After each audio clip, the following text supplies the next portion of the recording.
వశిష్ఠ గీత 2వ అధ్యాయం నేటితో సమాప్తం. ఈ మహాగ్రంథమునకు 4 పేర్లు ఉన్నాయని ఇదివరకు మీకు చెప్పినాము, తిరిగి జ్ఞాపకం చేస్తున్నాము. యోగ వాసిష్టం ఒక పేరండి, జ్ఞాన వాసిష్టం ఇంకొక పేరు, వాసిష్ఠ మహారామాయణం, వశిష్ఠ గీత. ఈ 4 పేర్లో ఏది విన్నప్పటికీ ఒకే గ్రంథం అని చెప్పి మీరు అనుకోవాలి. వశిష్ఠ మహర్షి అద్భుతమైనటువంటి జ్ఞానం శ్రీరామచంద్రునికి ప్రబోధం చేయటం నిన్ననే ప్రారంభం చేశారండి కదండి. మొట్టమొదటి ఏం బోధ చేశారు? ప్రయత్నం. ఆ మహనీయుడు ఏం బోధ చేశాడు చెప్పండి? విశ్వామిత్రుడు ఆత్మవిశ్వాసం. రామచంద్రునికి విశ్వామిత్రుడు బోధించింది ఆత్మవిశ్వాసం. ప్రతివారు తన మీద తనకు విశ్వాసం లేకపోతే ఏ కార్యక్రమం కూడా జరగదండి, ఏ కార్యక్రమం జరగదు. హనుమంతుడు చూడండి, వీరందరూ సముద్ర ఒడ్డుకు వచ్చారండి. ఆ సుగ్రీవుడు సీత అన్వేషణ కోసం నాలుగు దిక్కుల్లో వారి సైన్యం అంతా పంపించేశారు, వానర సైన్యం. ఈ దక్షిణపు దిక్కులోనండి అంగదుడు, హనుమంతుడు, జాంబవంతుడు వీరంతా దక్షిణ దిక్కులో వెతకటానికి బయలుదేరారండి.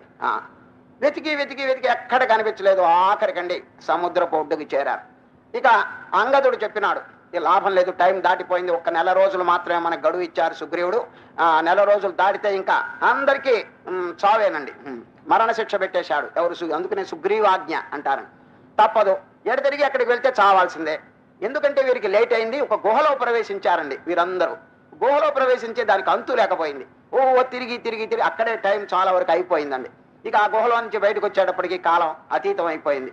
అందువల్ల ఎడతెరిగి మరణశిక్ష ఖాయం అని చెప్పి అందరూ అనుకుని అంగదుడు ఏం చెప్పినాడంటే, ఆ సుగ్రీవుడి చేతిలో చచ్చేదానికంటే మనం ఇక్కడే ప్రాయోపవేశం ఉపవాసం చేసి ఇక్కడే సముద్ర పొట్టునే చనిపోతాం అని చెప్పి ఆ సైన్యం అంతా అక్కడ చేరారండి. ఎక్కడ? సముద్ర పొట్టి. అక్కడ జటాయువు యొక్క అన్నగారు చూడండి, సంపాతి చూడండి, జటాయువు యొక్క అన్న ఆ పర్వతం మీద కూర్చుంది, వీరందరినీ చూస్తున్నదండి. ఆ సంపాతి నెమ్మదిగా కిందకి దిగి వీరందరూ ఎందుకు ప్రాయోపవేశం చేస్తున్నారు ఆ ప్రశ్న అడిగితే కారణం చెప్పారండి. వెంటనే, ఏమండి మీరేం చావబాకండి, సీత యొక్క గుర్తు నేను చెప్తాను, ఇదిగో లంకాపట్టణం, ఈ సముద్రం దాటితే అక్కడ లంకాపట్టణం ఉంది, ఆ లంకాపట్టణం రావణాసురుడు సీతమ్మని పెట్టాడు, మీరు ఏదో విధంగా కనుక సముద్రాన్ని దాటినారా తప్పకుండా సీతను చూడగలరు అని ఆ సంపాతి చెప్పినటువంటి వాక్యం చేత అందరికీ ధైర్యం వచ్చిందండి. ధైర్యం వచ్చి ఇక సముద్రం ఎట్లా దాటవలనో అనే ప్రశ్న వచ్చిందండి. ఒక్కొక్కరు వారి వారి యొక్క అనుభవం, వారి వారి యొక్క శక్తి సామర్థ్యం అంత చెప్పుకుంటున్నారండి.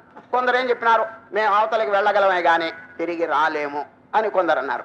ఈ విధంగా ఒక్కొక్కరు తమ సామర్థ్యాన్ని చెప్పుకుంటూ ఉంటే హనుమంతుడండి ఈ సభలో లేకుండా అక్కడెక్కడో దూరంగా కూర్చుని ఏదో ఆలోచిస్తున్నాడండి. ఎవరు? హనుమంతుడు. ఈ రంగంలోకి రాలేదండి. ఈ అందరూ మాట్లాడుకుంటున్నారే అక్కడ లేరు.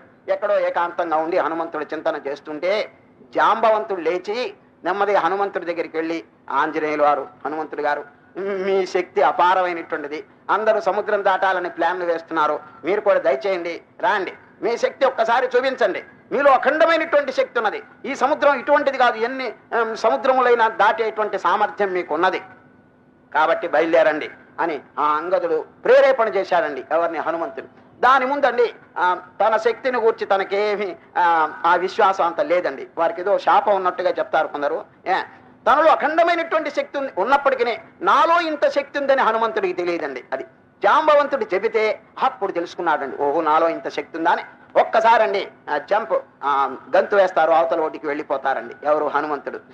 ఆత్మవిశ్వాసం ఎంత ముఖ్యమైందో చూడండి.